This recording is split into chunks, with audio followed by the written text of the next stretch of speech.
Bom dia! Este segmento trata da análise de dados de surveys.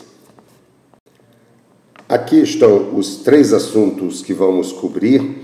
Vamos falar da validação dos dados dos questionários que foram preenchidos, o particionamento de respostas e, finalmente, exemplos de análise estatística, como é que você analisa dados, principalmente de categoria ordinal.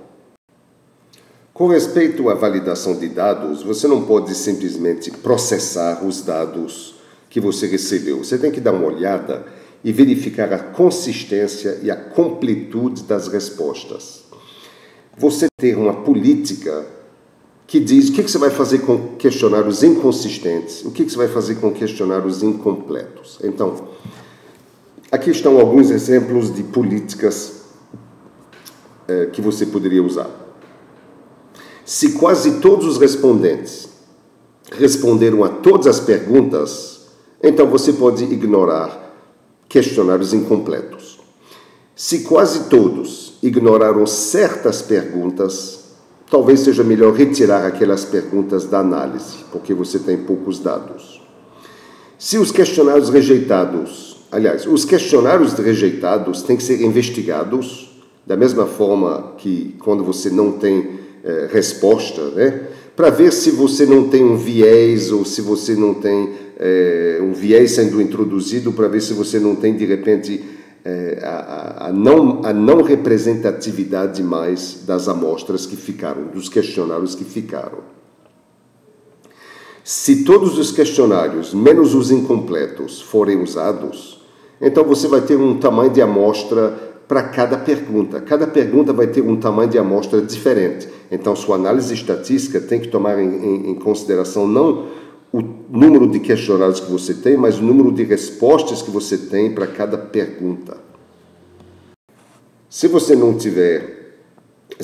tiver perguntas incompletas ou perguntas, um número diferente de respondentes para cada pergunta, você vai ter que tomar cuidado com o que você pode fazer estatisticamente com os dados. Você pode, por exemplo, comparar médias sem problema, mas você não vai poder fazer coisas que exigem informação completa. Por exemplo, você tem que, para fazer correlação entre duas coisas, você vai ter que ter pareamento, você tem que ter respostas, as mesmas respostas entre as duas, né, os dois questionários que você está, ou as duas perguntas que você está querendo correlacionar. Então, isso infelizmente, algo que você não vai poder fazer se você tiver questionários incompletos. Então, você não, só para facilitar a sua vida, não inclua nenhuma instrução do tipo, olhe, se você não souber, deixe em branco. Muito pelo contrário, você quer que o pessoal responda de todo jeito, senão a sua análise depois fica bem mais complicada e mais fraca. Você pode particionar as respostas em subgrupos mais homogêneos, porque subgrupos mais homogêneos têm menos variância na informação e, portanto, você vai ter uma análise estatística mais forte. Então, você poderia ter subgrupo, por exemplo, aluno de graduação versus pós-graduação, ou feminino masculino, ou desenvolvedor versus gerente. Em cada subgrupo, você vai ter menos variância de dados do que entre os subgrupos e, portanto, você vai ter uma análise estatística mais forte. Também os subgrupos podem ajudar a diminuir efeitos de erros de design. Por exemplo, você projetou um questionário, você enviou para muita gente, mas no fim só interessava realmente os recém-graduados. Então, se a informação permite que você segregue as respostas dos recém-graduados, você vai, embora tenha um erro de design no seu survey, você vai poder, com essa informação, fazer uma segregação dos dados e conseguir com análise apenas com os questionários que interessam. Bom, vamos passar agora para a análise estatística. Como nós falamos de análise estatística em outros segmentos de vídeo, em outro momento da disciplina, bastante, eu só estou dando aqui, primeiro, um resumo com essa figura de, dependendo do que você quer fazer, qual é o tipo de teste que você vai utilizar. Então, você começa aqui, você pode, por exemplo, confirmar uma teoria, seus dados são normais, você tem 2 grupos, você faz um teste T-de-Student. Ou então, você quer investigar uma relação através de uma análise de correlação e você tem uma métrica de associação, seus dados são normais, você vai usar o coeficiente de correlação, a métrica seria o coeficiente de correlação de Pearson e assim por diante. Tá? Então, você tem aqui vários testes estatísticos para fazer, para resolver determinadas questões. Isso aqui não está completo, mas é um primeiro, uma árvore de decisão para você chegar ao teste que interessa mais facilmente. Nos segmentos de vídeo, eu apresentei uma tabela também, talvez até mais completa do que isso daqui. Para certas coisas, pelo menos, está mais completa e você pode usar tanto essa figura quanto aquela tabela que foi mostrada em outros segmentos para você escolher a forma de fazer a sua análise estatística dos dados. Eu vou pegar um exemplo de qualquer forma para deixar a discussão mais concreta e para tratar de um caso que é muito comum, que é quando a gente usa o que a gente chama uma escala Likert. A escala Likert é aquela escala em que você diz, por exemplo, você tem os valores 1, 2, 3, 4, 5, 1 significa muito desfavorável, 2 significa desfavorável, 3 significa mais ou menos, 4 significa favorável e 5 significa muito favorável. Você deve ter visto esse tipo de escala por aí com frequência. Então, vamos supor que eu tenha uma escala Likert com 5 valores, 1, 2, 3, 4, 5. 1 é muito desfavorável, 5 é muito favorável.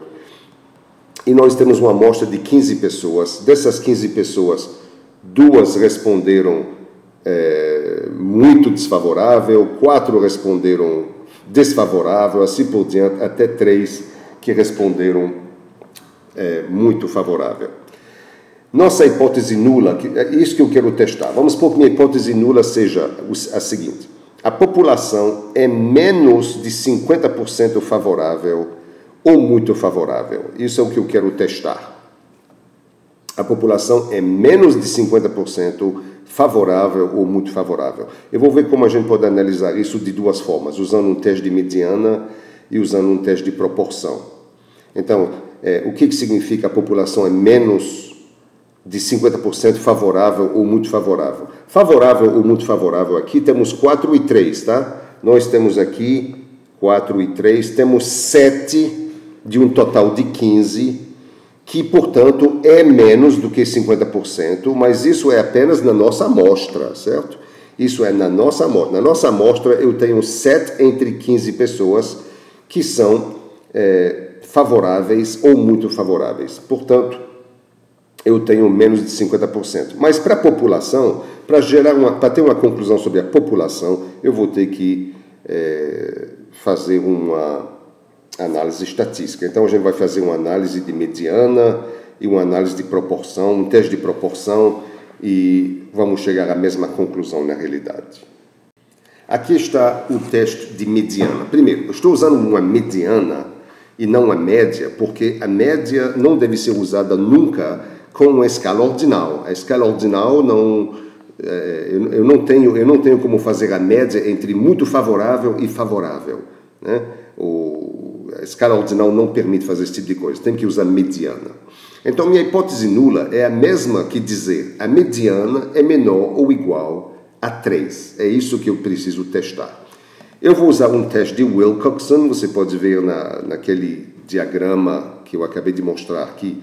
Já que eu tenho uma escala ordinal, não tenho dados normais, vou usar um teste de Wilcoxon. Então, em R, é isso que eu faria, tá? O que vocês estão vendo aqui é o código para, em R, ver o que está acontecendo. Eu estou obtendo um p-value de 0.359, o que significa que eu não posso rejeitar a hipótese nula com um alfa de 5%. Okay? Eu não posso rejeitar a hipótese nula. Então, não temos evidência para dizer que a população é favorável ou muito favorável. Aqui está um segundo teste, uma segunda forma de verificar o que está acontecendo. Vou fazer um teste de proporção. Então, 7 entre 15 pessoas, como eu já falei, foram favoráveis ou muito favoráveis, o que me dá uma proporção de 7 sobre 15.